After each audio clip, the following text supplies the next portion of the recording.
με τον Πάο να υποδέχεται τον Απόλλωνα Σμύρνης και η αναμέτρηση να ξεκινά τώρα με τον Πάο να είναι στην κατοχή της μπάλας. Τώρα βγαίνουν στην επίθεση με τον Μανιά να κάνει τη σέντρα για τον Κακάβα. Απευθείας στο σούτ, την μπάλα όμως στον Σταυριανό. Κοροβέσης στο γέμισμα για τον Χανιώτη που θα κερδίσει την κεφαλιά για τον Λαζανά. Λαζανά στο σούτ, την μπάλα πάνω από την εστία του Μακριονίτη.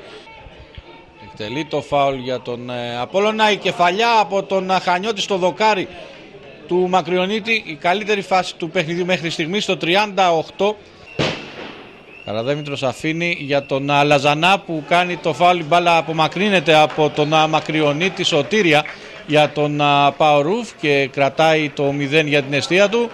Από τα αριστερά Κοκολάκη στο γέμισμα προς τον Κακάβα. Τελικά το σούτα από τον Μανιά, λίγο έξω η μπάλα. Πολύ καλή ευκαιρία για την ομάδα του Παορούφ με τον Μανιά. Ο Βελέτης για τον Κουμπούλη. Κουμπούλης κάτι παλιά για τον Μανιά που δεν είναι σε θέση offside. Μανιάς, τελικά ο Ζουλιάν κοντά στο γκολ και το 1-0 για τον Παορούφ με τον Ζουλιάν να εκμεταλλεύεται την ασταθή απομάκρυνση του Σταυριανού και στο 37 της επανάληψης ο Παορούφ πετυχαίνει το γκολ. Κάνει το 1-0 με τον Ζουλιάν να δίνει πλέον το προβάδισμα στους γηπεδούχους. 41 λεπτά παιχνιδιού, ο Ζουλιάν απέναντι από τον Σταυριανό, το πλασέ. Η μπάλα περνά έξω όμως και κόρνερ από την κεφαλιά του Κύρια.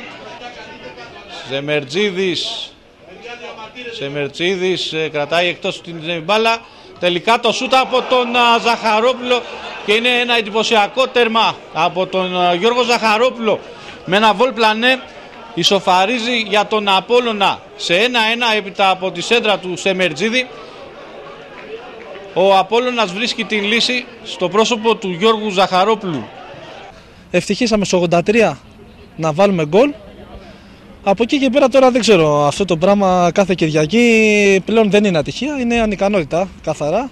Γιατί από τη στιγμή που βρίσκεσαι 4-5 φορές μπροστά στο σκορ και στα τελευταία λεπτά πάντα δέχεσαι γκολ, σημαίνει ότι είσαι ανίκανος να κρατήσεις το σκορ. Δεν μπορώ να καταλάβω τι γίνεται. Ενισχύσαμε αρκετά νωρίς την ομάδα επιθετικά. Παίξαμε στην περιοχή του αντιπάλου μας. Δεν αφήσαμε πλέον να κατεβάζει μπάλα, κάτι που έκανε στο πρώτο 20 λεπτό του πρώτου ημιχρόνου.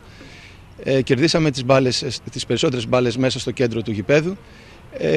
Μία φάση δημιουργήθηκε από την αντίπαλή μας ομάδα και έγινε γκολ, ύστερα από μια πολύ καλή απόκριση του Σταυριανού. Παρ' όλα αυτά, τα παιδιά όπως είδατε συνέχισαν και μέχρι το τελευταίο λεπτό και το γκολ αλλά και μετά το γκολ υπήρξαν ευκαιρίες που θα μπορούσαμε ίσως και να πάρουμε τη νίκη.